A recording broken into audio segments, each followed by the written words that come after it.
They said family never turns against blood, but what happens when the hand that should protect you becomes the one that breaks you?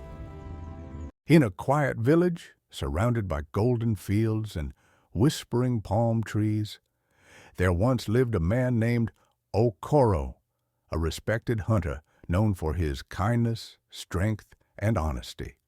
He lived happily with his beautiful wife, Amara, and their only daughter, Chinwe, a girl whose laughter could melt even the hardest hearts.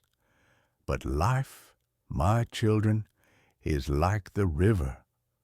Sometimes it flows smoothly, and sometimes it carries storms. When Chinwe was barely 12 years old, her mother Amara fell gravely ill. Okoro tried everything, herbs, healers, prayers, but nothing could save her. On a moonless night, under the cry of distant owls, Amara took her last breath, leaving Okoro and young Chinwe alone. The village mourned, but none mourned more than Chinwe, who cried until her small heart ached with emptiness. As time passed, Okoro grew lonely. The elders whispered, "A man cannot live without a woman's hand in the home." So one day he remarried. Her name was Neka, a woman with beauty that caught the eye, but a heart darker than a stormy night. At first, she smiled sweetly. She cooked, she cleaned, she even braided Chinwe's hair. But soon, the mask fell. Her kindness turned into cruelty. Her words became poison, and her eyes burned with jealousy whenever Okoro praised Chinwe. She would say, "You think you're better than me because your father loves you, eh? Let's see how long that love lasts when you become a burden." Chinwe remembered her mother's words, "When the storm rises, stand like the Iroko, bend but never break." One evening, Okoro prepared for a long hunting trip deep into the forest. He kissed his daughter on the forehead and said, "Be good, my child. Obey your stepmother until I return." Chinwe nodded, unaware that the coming days would test her spirit like never before. That very night, Neka began her wicked plans. She gave Chinwe no food, no rest. She forced her to fetch water, sweep, and scrub pots until her hands bled. When Chinwe cried, Neka laughed. "Tears are for the weak," she said. "Your mother's spirit cannot save you now." Every night, Chinwe sat beneath the old udala tree and whispered prayers to her late mother. "Mama, wherever you are, give me strength," she said, tears glistening in her eyes.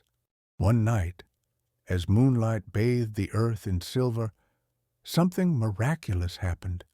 A soft light appeared beneath the udala tree, and from that light a gentle voice whispered, "My daughter, your pain has reached the heavens.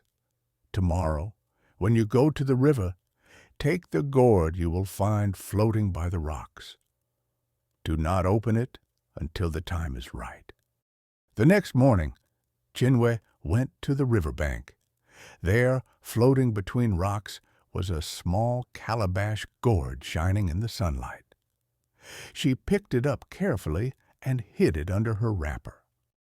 Later that day, Neka ordered her to the farm.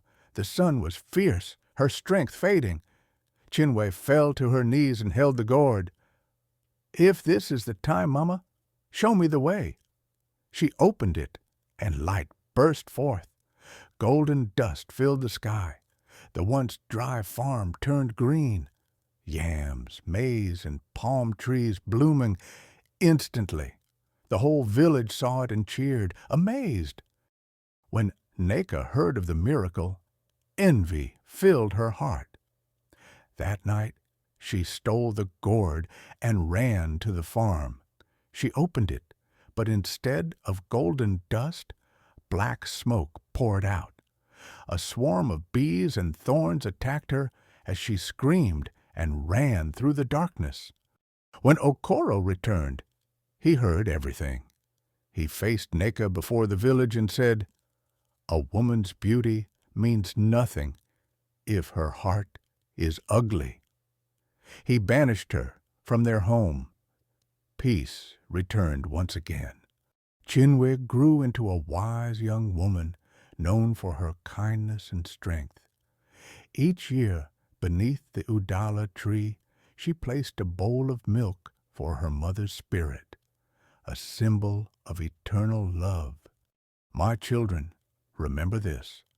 Jealousy burns faster than fire, but love, true love, endures like the roots of the baobab tree. Even when the world is cruel, never let bitterness turn your heart dark, because resilience is the true crown of the righteous.